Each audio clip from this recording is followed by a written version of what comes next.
Well, hello and welcome. It's at Senior Mash, talking rugby union and the impact of digital media on rugby union this week.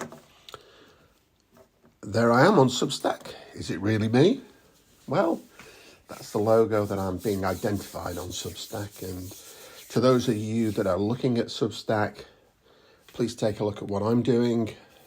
Two strands to my work. I talk about rugby on a weekly basis, and then every month I try to publish a written article about local history that includes sport.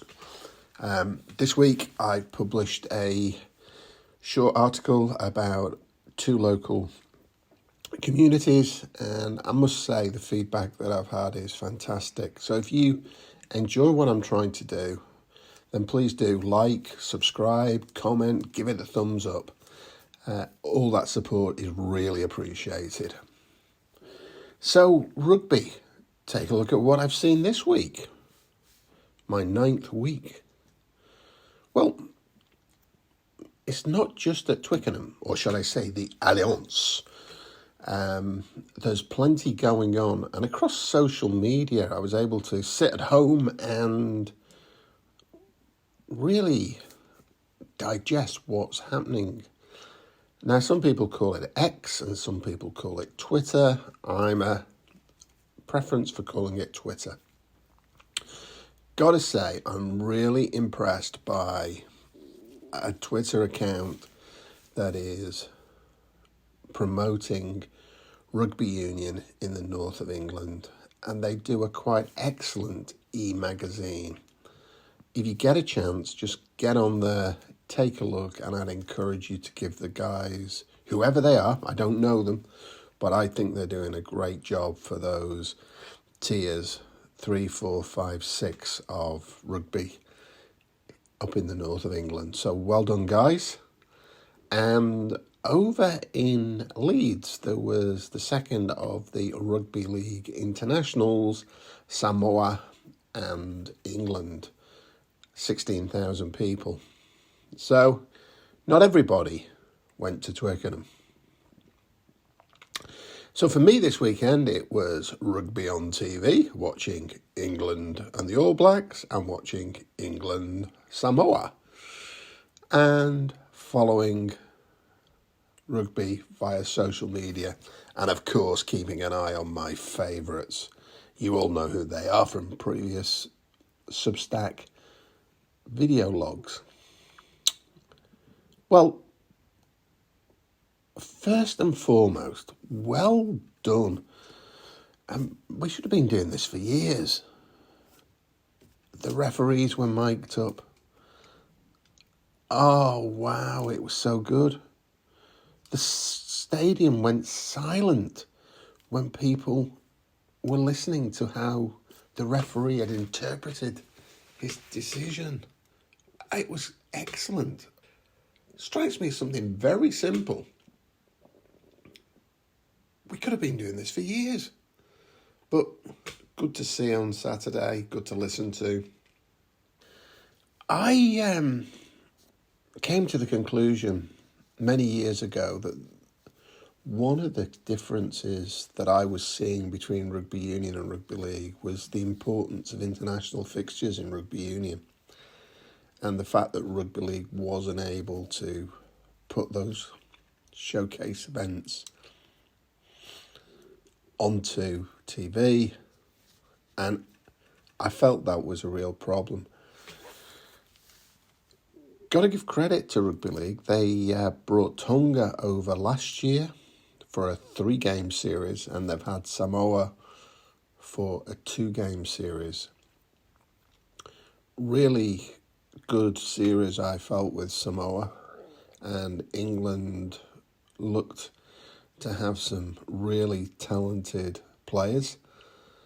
And on the back of this international series, I hear that Australia are heading this way for a 3-match test series, the Ashes, in 2025.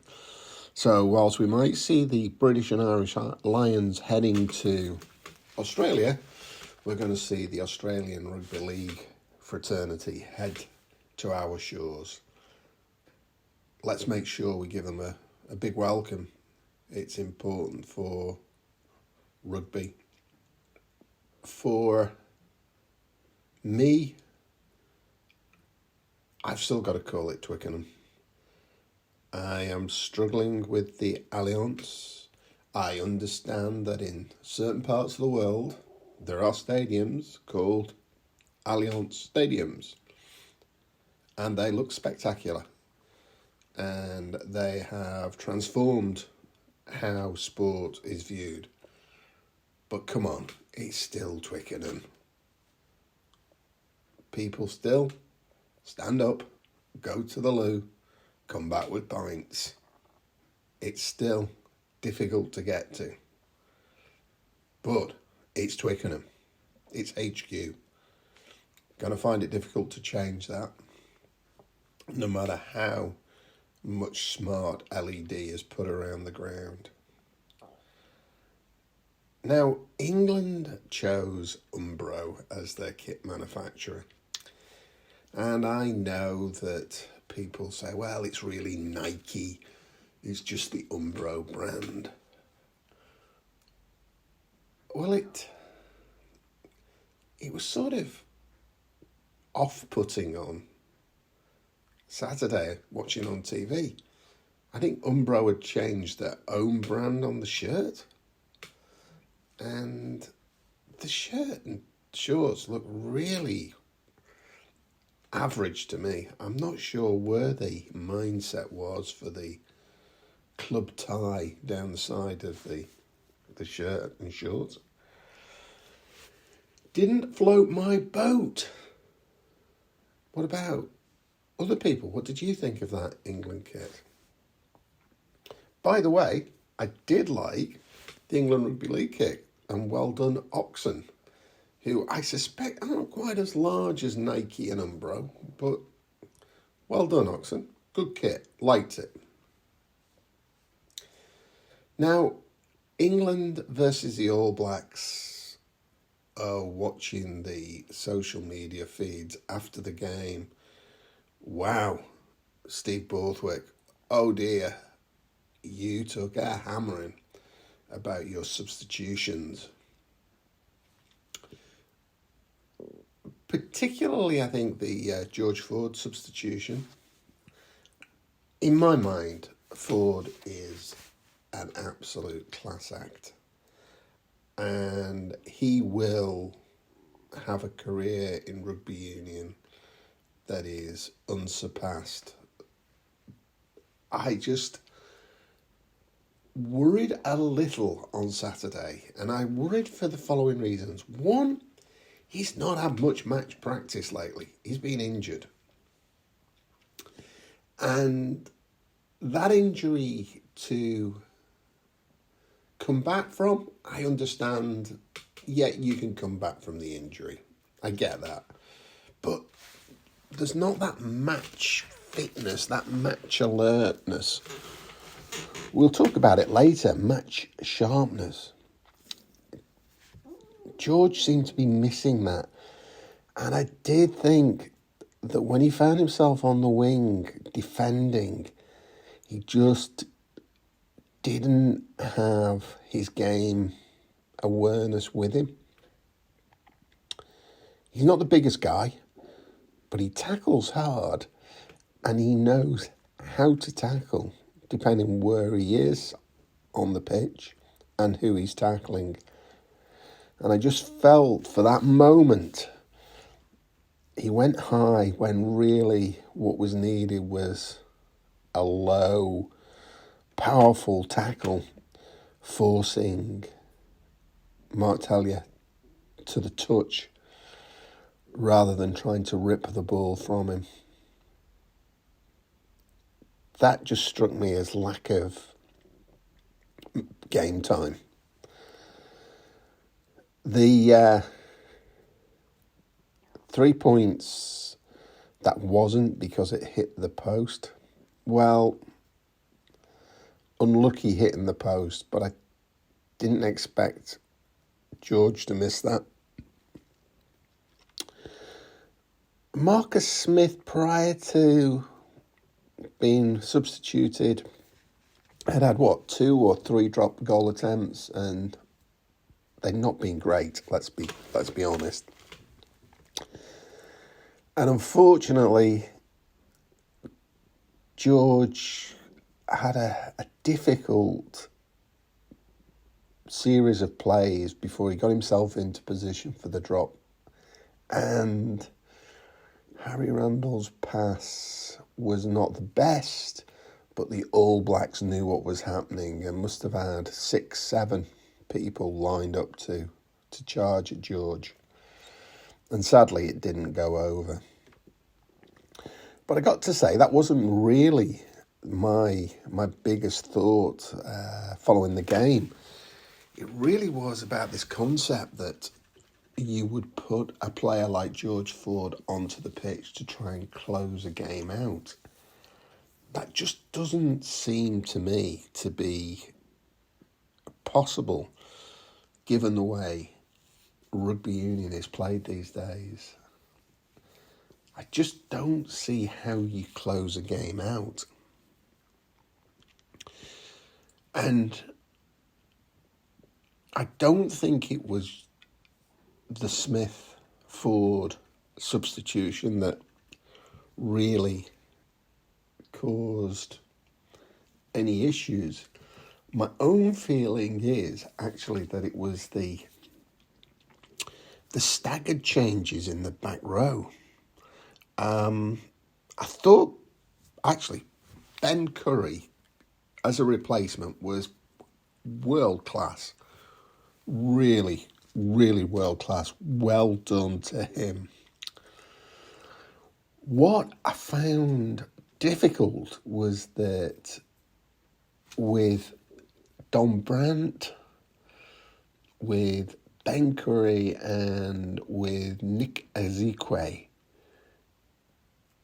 we somehow lost the cohesion in that back row.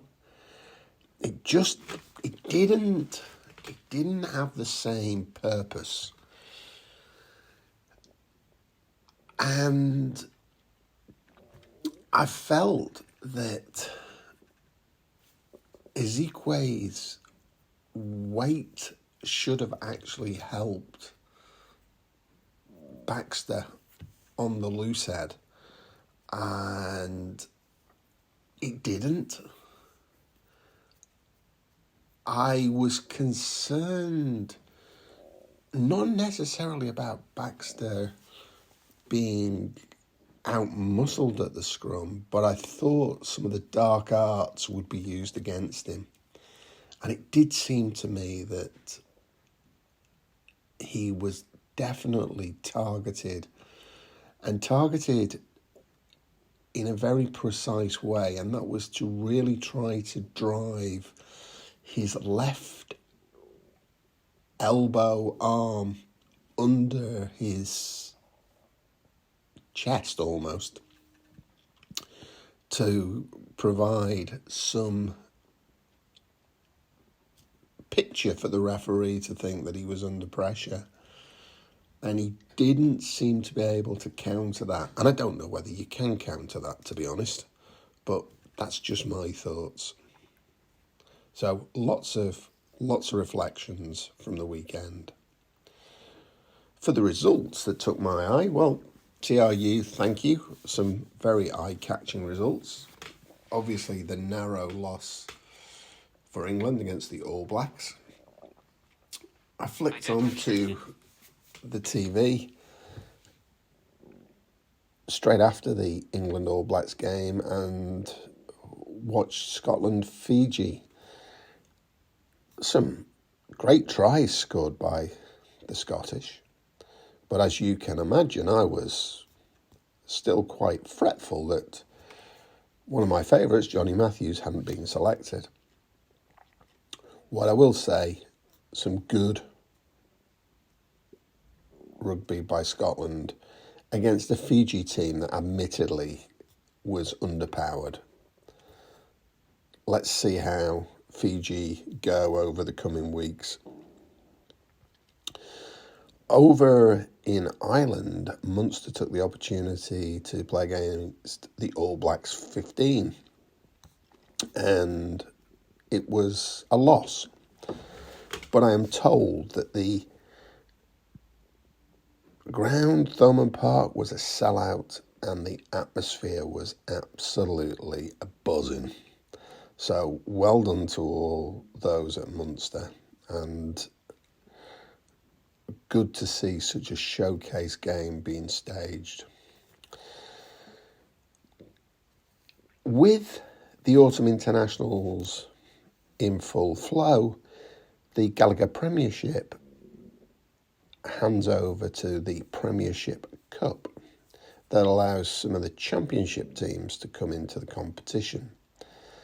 The Premiership teams, probably with the exception of Exeter, play more developmental teams, and I think that's pretty much what Sale and Saracens did over the weekend. Good tight battle by the looks of things. Doncaster versus Sale, and Ealing quietly going about their business of adding scalps.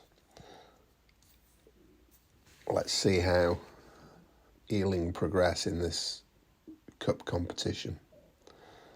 Thanks again to Talking Rugby Union, and if you like what you're hearing and seeing, please do follow, like, subscribe to Talking Rugby Union's many channels, including Facebook, Instagram, YouTube, Twitter. Just looking at what I learned, Henry Slade had a great game for England, but I just thought slight lack of match sharpness. Alex Dombrand didn't do anything wrong from my perspective, but slight lack of match sharpness. And I've said the same for George Ford. So, yes, players deserve the opportunity to get their bodies back together, to rehabilitate. But I do think there are some very able replacements in the England setup that have that match sharpness and should have featured. Good example for me, as you know, would be Alex Lozowski, Finn Smith. They could really have made somewhat of a difference, I think, just because they would have been electric. I mentioned this back row cohesion for England. It just didn't fit together as well as the starting lineup did, and we lost some of our go forward. Satiti, Sam Cane was still on the pitch, holding that shape together for the All Blacks. We changed that, and it just didn't hit the ground running. I'm a big fan of Steve Borthwick, ex-Huttonian, a great mate of one of my friends from Rufford Cricket Club, Roy Caslake, and his son Phil Caslake. Steve also went to Bath University and played at Bath Rugby, just like my son did. So I've got an enormous amount of time for Steve Borthwick. I believe he is one of the hardest working coaches in the game, and his knowledge of the game is superb. He doesn't have the body language to pretend. He doesn't have the body language to blag his way through. So when he gets in front of the press, having just seen his team narrowly lose, he does seem to default to what I'd call management speak. And it can make Steve Borthwick look a little wooden. And I know he's not. It can make him appear as if he doesn't have an emotional attachment to England. And he most certainly does. So, Mr. Steve Borthwick, you've got so much to offer English rugby.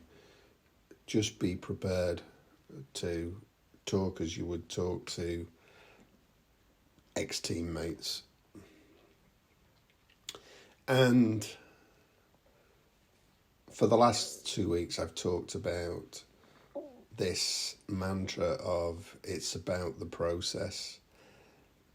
Yes, I understand it. Yes, I understand where it comes from and why it's so important.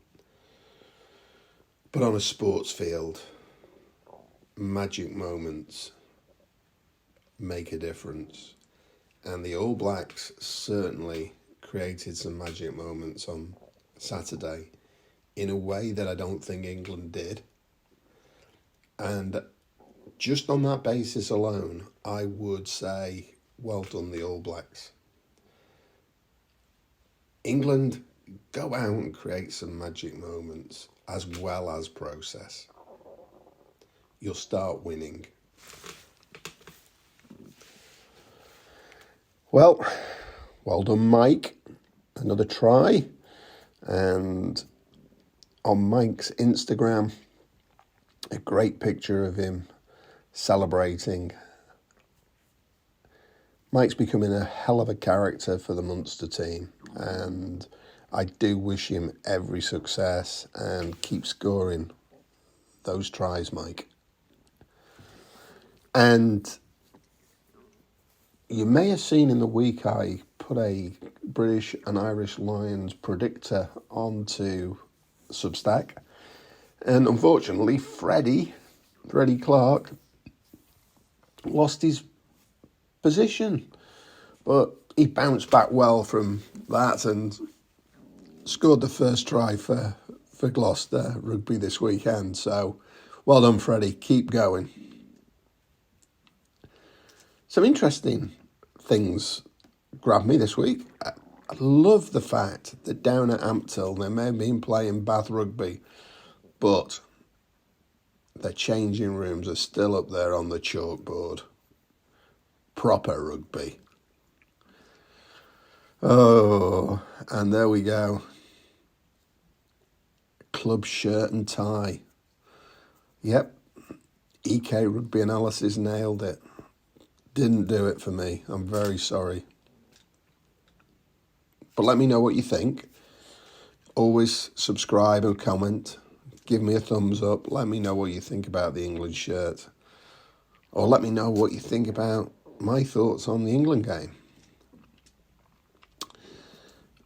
Danny Kerr managed to get his name all over the place this weekend. Stephen Jones at the Times talking about Danny's book. Very interesting.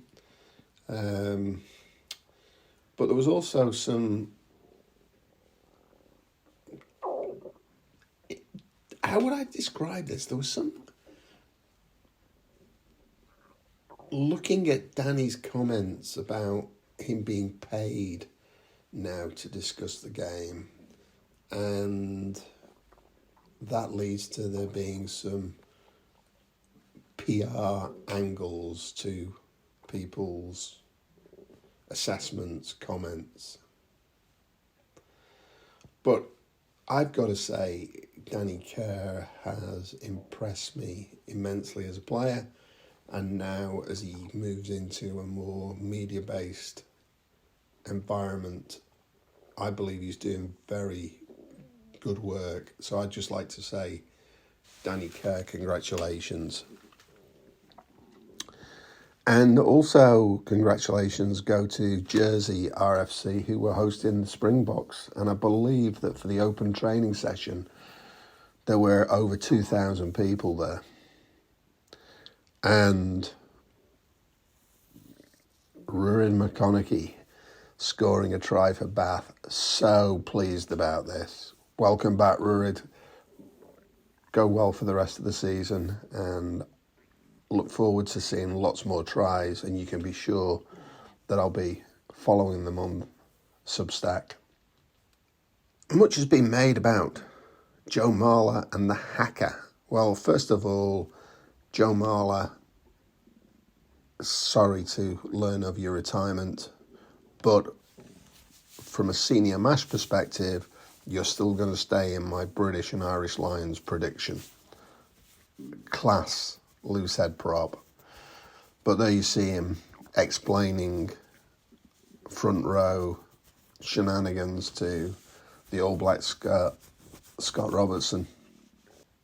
Asha Apoku Fujur, congratulations on your call-up to the England squad. I've loved watching your progress with Sedgley Park Tigers, and with help from Glenn Hutton, I do hope I'm going to be able to share some photographs of you in action with Sedgley Park. Did I mention in Leeds there was a England-Samoa Rugby League game?